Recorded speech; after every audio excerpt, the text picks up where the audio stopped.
Hi everyone, my name is Maggie and I'm a product marketer at Team-GPT. In this video, I'm going to show you how to purchase more seats for your workspace in Team-GPT. Please note that you need to be a workspace admin in order to manage the workspace seats. After entering your Team-GPT workspace, go to Workspace Settings and click on the Billing menu. From here on, you need to click on this green button over here, Upgrade your plan.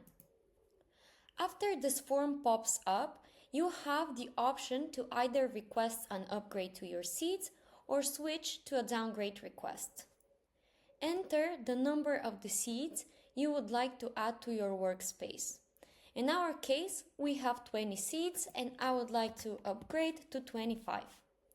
You can also add the urgency level and any additional notes.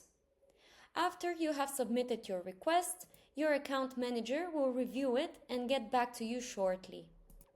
Same goes to when you would like to downgrade your seats.